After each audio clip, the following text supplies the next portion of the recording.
just got shot, you know, and he in ICU. I say, 50 what? The moment 50 Cent finally opened up about how Gene Deal literally saved his life, the entire culture stopped in its tracks. Like, wait, why are we just now finding out about this? Because this wasn't some light situation or casual warning.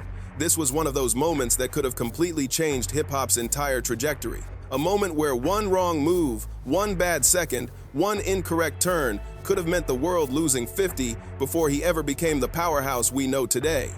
And according to 50, the only reason he's breathing right now is because Gene Deal stepped in at the perfect moment and made a call nobody else had the guts to make. When 50 broke it all down, you could feel the weight in his voice. This was deep, this was authentic, and this was something he'd been carrying inside for years. The day 50 Cent was shot, I was walking through, and BMF was there too. Meechnam was there too. Who has more cred than you, living after being shot 9 fucking times? I don't know what the criteria is off of street credibility. Or That's it. If there's something that creates more merit for you. I looked at that experience as something that was unfortunate that I had to. I forget, why the guy shot you 9 times? Was it drugs or something? He was paid to do it. He was paid to do it. To really grasp why this moment held so much significance, you gotta understand the era it happened in. 50 Cent wasn't just another ambitious rapper trying to make it A. He was a walking target in the streets, a threat to certain industry power players, and a major problem for people who didn't want to see him blow up. The music game back then wasn't soft. It wasn't social media beefs and Instagram subliminals. It was real pressure, legitimate beef, actual enemies who wouldn't think twice about taking you out if it meant protecting their position. 50 was navigating through a world where one bad conversation or one wrong alliance could end everything, and everybody around him knew that. That's why Gene Deal mattered so much. He wasn't a rapper chasing fame or some artist hunting for clout. He was an industry watchdog, someone who'd witnessed every setup, every trap, every snake move the business could possibly throw. So when Gene Deal pulled 50 to the side and gave him that warning, when he told him exactly what was brewing behind the scenes, it wasn't speculation or paranoia. It was coming from someone with legitimate intel and real experience. Someone who'd watched what happened to artists who ignored the warning signs. Gene knew who was plotting. And they are now where? Oh, the guy who actually shot me is dead. The guy who paid him got life in jail. Got life in jail. Gene understood the motive, and he knew 50's life was in serious danger, in a way 50 hadn't fully processed yet. This wasn't about beef or music competition. This was straight survival mode. 50 said Gene didn't sugarcoat anything at all. He told him directly that certain people weren't just talking, they were actively making moves. That individuals who smiled in meetings were planning something completely different when those doors closed. There was a whole strategy forming to remove him from the picture before he ever had the chance to explode. And 50, being young and hungry, didn't understand how deep the political game actually went. He thought he was playing chess. But Gene had already studied the entire board years ago. The wildest part is how Gene put his own position at risk by even speaking up. Most people in his spot would have stayed quiet, protected their job, protected their connections to the powerful players. But Gene wasn't built like that. He believed in loyalty and honesty, in looking someone in the eye and telling them the truth, even if it brings consequences.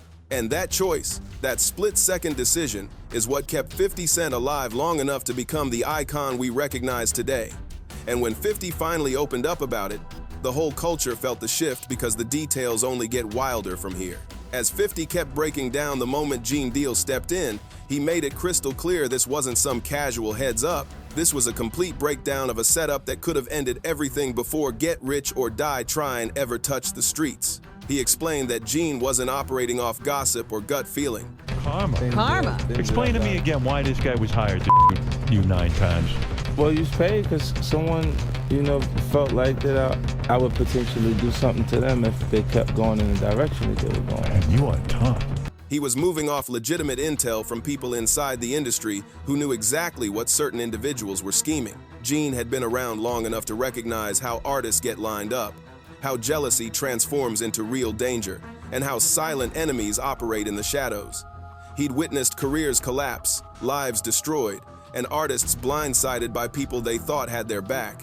So when he recognized the same pattern forming around 50, he instantly knew what it meant. 50 said Gene approached him with the seriousness of someone who'd watched this play out way too many times. He didn't soften the blow or try to ease into the conversation. He told 50 straight up that certain people around him were not his friends. They were watching him way too closely, asking too many questions, making moves that didn't match the energy in their smiles. Gene made it clear that some people didn't want to see him rise, didn't want to see him build momentum, and were threatened by the idea of him becoming bigger than anybody expected.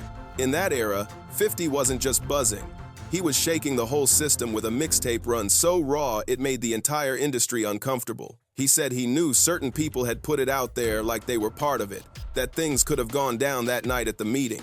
Gene saw that tension building and knew it was only a matter of time before someone tried to stop 50 permanently. So he warned him about specific people, specific rooms, specific situations that were no longer safe to walk into. He told him to stop pulling up to certain spots, stop trusting certain conversations, and stop giving the wrong people access to his movement. Gene wasn't talking from fear. He was talking from experience, from knowledge about how the industry rewards silence and punishes honesty. So by opening his mouth, he was risking everything he had. 50 said that moment completely transformed the way he moved. Gene's warning made him look at who truly respected him and who was secretly intimidated by him. He stopped pulling up to certain studios, backed out of certain deals, and cut off the people who smiled in his face but whispered behind his back. Suddenly, he started noticing the snakes in real time, and the crazy part, once 50 adjusted how he moved, all the weird energy around him started revealing itself one by one. People slipping up, exposing themselves, proving Gene had been right the entire time. When they showed up there, he said they walked in and there were Navy SEAL-level security watching every angle, probably 6 of them in total. And when someone's been hurt that badly, it either makes fear swallow them whole or turns them emotionally numb. He said there was a point when he really felt fear, genuine fear, even if he didn't show it outwardly. As he kept talking, it became clear that Gene didn't just save his life, he saved his entire future. Without that warning, 50 might have walked straight into something he could never walk back out of. What made it even deeper was how Gene never bragged, never chased credit, never tried to use that moment as leverage over 50. He kept it tucked away until the right time, never asking for anything in return. And 50 said that loyalty, that silence, that integrity meant more to him than anything else. As the story unfolded, 50 started breaking down the deeper connection between Gene Deal and the world they were navigating. Gene wasn't just some industry figure. He had lived through some of the heaviest moments in New York hip-hop history.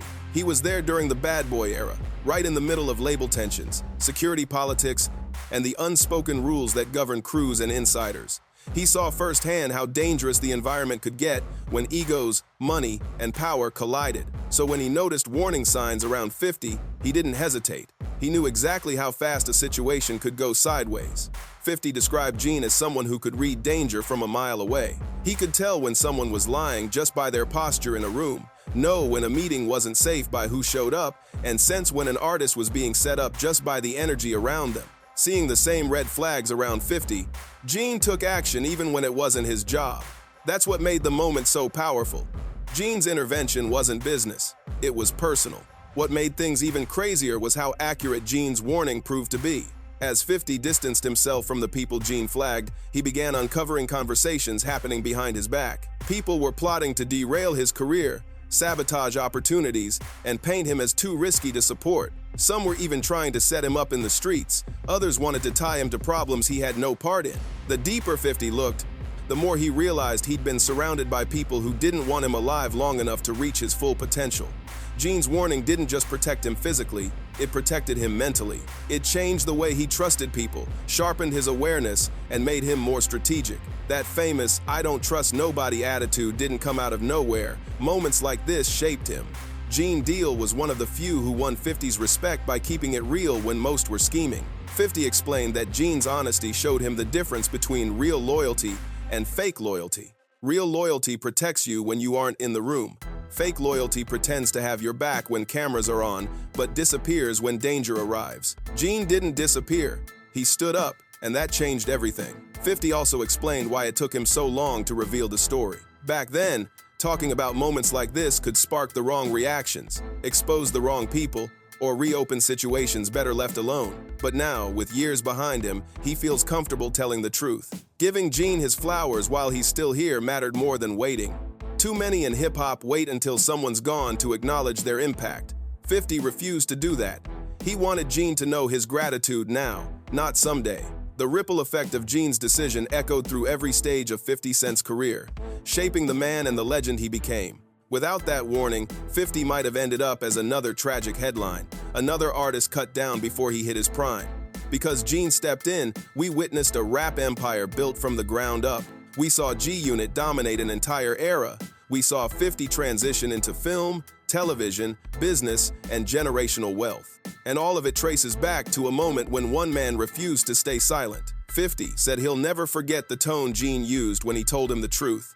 It wasn't fear, it wasn't panic, it was conviction. The kind of conviction that comes from someone who genuinely cares about your future. And when you're young, hungry, and navigating the industry alone, someone caring about your future is rare. That's why 50 calls Gene Deal a real one, not because of rumors or street legends, but because he acted when it mattered most. By the time 50 finished telling the story, fans were shocked, emotional, and piecing together how close the world came to losing one of hip-hop's most influential figures.